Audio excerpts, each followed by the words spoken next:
वंदना बंदे जी। मंगल मंगल हो, सुखी हो। हाँ, साधु साधु साधु, बहुत अच्छी तरह से आपने कर्म सिद्धांत एक्सप्लेन कर दिया है। तो मेरे मन में एक क्वेश्चन है। It is related to the deeds of the power previous birth. पहले जन्म के जो डीड्स है, तो वो जो अफेक्ट करते हैं यही जन्म जन्म में। तो इसको कुछ अपने सदाचार से या अच्छे कर्म से उसको डिस्ट्रॉय किए नहीं तो मोल्ड नहीं कर सकते क्या? सपोज पहले जन्म का जो है तो वैसा ही एज इट इज स्टेबिलिटी रहना चाहिए क्या? तो आप अपने अभी के कर्म कुछ अफेक्ट करते हैं कि नहीं, ये एक्सप्लेन करने का बनते जी। कुछ बातें जो बहुत सावधान सावधान रहना पड़ता है कुछ बातों के ऊपर। सबसे पहले आप गरु कर्मों को बिल्कुल नष्ट नहीं कर सकते। गरु कर्म बिल्कुल नष्ट नहीं हो सकते। बाकी कर्मों की संभावना है। तो बाकी कर्मों को कैसे रोके? एक तरीका है कि माता पिता की सेवा में रहिए हमेशा। अगर माता पिता की आपने बहुत सेवा की है तो आपको उतना कठिनाई नहीं होगी, है ना। माता पिता का ज्यादा मन दुखाइए मत, उनका प्रभाव बहुत भारी होता है। ठीक है, जो माता पिता की बहुत सेवा करता है, माता पिता के आगे के अनुसार चलता है, उनको टेंशन नहीं है अपने ज्यादा कर्मों के फलों की। और दूसरी बात नहीं तो गुरु की समय बहुत रही है ना। तो ये मतलब ये दोनों का जो प्रोटेक्शन होता है बहुत बहुत पावरफुल होता है। तो गुरु का प्रोटेक्शन और दूसरा माता पिता का प्रोटेक्शन। तीसरी बात कि ऐसी संधि मत दीजिए। संधि समझ, ऐसे ऐसे ऐसे ऐसे चांसेस मत दीजिए। ऐसे चांसेस मतलब ऐसे जगहों पे मत रहिए, ऐसे दोस्तों के साथ मत रहिए। ठीक है ना। या ऐसी प्रमाद मत कीजिएगा, तो वो कर्म उभर के नहीं आएंगे। तो ये तीन बात है जिससे कि आप बच सकते हैं।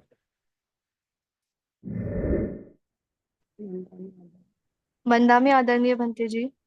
मंगल उपासक है। मुझे क्वेश्चन था कि जो हमें मतलब हमें मंदिर में गौतम बुद्ध जी की जो मूर्ति है वो हम नॉर्थ फेसिंग रख सकते हैं क्या?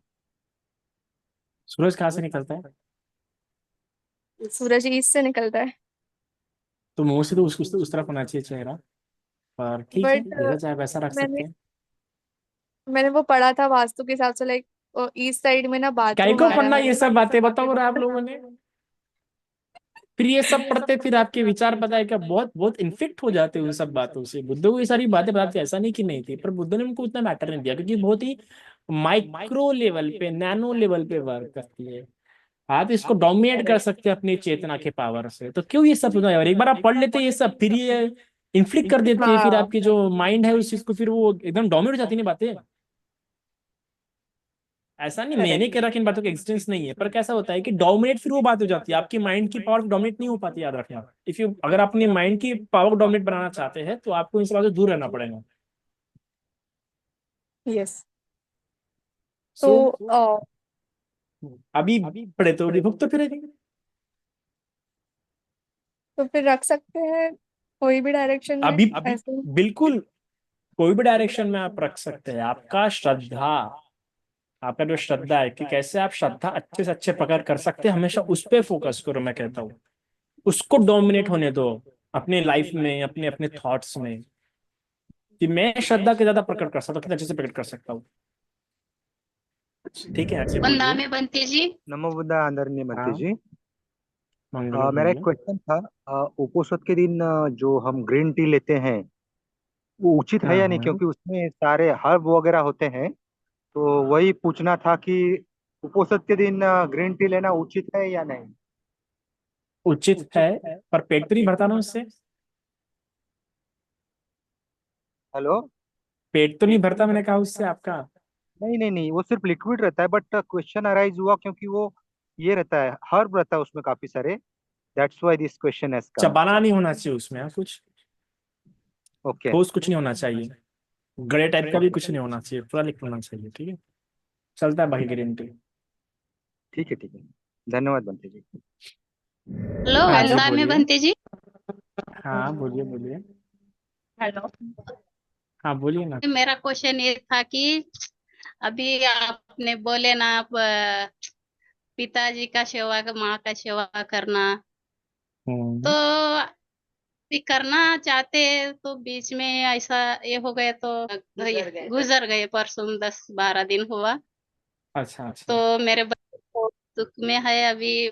सेवा तो करना बहुत था बच्चों के मन में उनका। उन्होंने तो बहुत करे बच्चों के वास्ते लेकिन हम कुछ नहीं करे बोल के बहुत दुख है बंटी जी। तो ठीक है, अगर पता नहीं बहुत उनका सवाल ये कर समझा तो बंटी नहीं, जी। पर शायद से उन्हें हाँ कहने का ये मतलब था नेटवर्क कि में सुनाई दे रहा बंटी जी। आ, अभी शायद से पिता वगैरह चले गए हैं तो कैसे सेवा करे, होता है। देखो, हर किसी भी इंसान की सेवा करने का अवसर मिलता है, विशेष तौर से माता पिता की सेवा या गुरुजनों की सेवा करने का अवसर मिला तो बहुत पुण्य होंगे, बहुत पुण्य होती है इनकी सेवा करने का अवसर मिलने के लिए, अगर मैं सच कहूँ तो। क्योंकि इनकी सेवा करने से ऐसा रक्षा कवच आपके जीवन निर्माण हो जाता है, और ऐसा अपार पुण्य निर्माण हो जाता है कि उसे कोई भेद नहीं सकता जाएगा। और ये भारतीय परंपरा में जो भी लोग हैं सब लोग जानते हैं। तो आप विचार कर सकते हैं कि उसके लिए बहुत पुण्य चाहिए होता है। तो जिनके पास माता पिता है या जिनके पास गुरुजन है, भर भर के सेवा करो, जय ही सेवा कर सकते हो सेवा कर लो, क्योंकि ये जीवन का बड़ा पुण्य है, आपको नहीं मिलेगा। जितना पुण्य कमा सकते हो कमा लो, नहीं मिल रहा है तो कोई होंगे, तो उसके लिए पुण्य करो कि मुझे भी कोई ऐसा अवसर मिले गुरु की, माता पिता की सेवा करने। पर ये इन कवच को कोई भेद नहीं सकता। इवन बुद्ध देखिए ना, बुद्ध जैसे इंसान, इवन जो सारे कर्मों से मुक्त हो चुके हैं, फिर भी पिता शैया पे लेटे गए वो। ऐसा कहा जाता है कि अगर किसी को मतलब बिस्तर पे लेटे लेटे मृत्यु के क्षण अगर धर्म सुनना होगा और मुक्त होना होगा तो बुद्ध की पिता बनता है। तो वो बहुत आप विचार कर सकते हैं कि माता पिता और गुरुजन का कितना कितना ये होता है बल। तो समझिए, अगर अवसर है तो करो, नहीं है तो समझो कि कहीं ना कहीं है हमारे कामों में कर्मों में करना। ठीक है।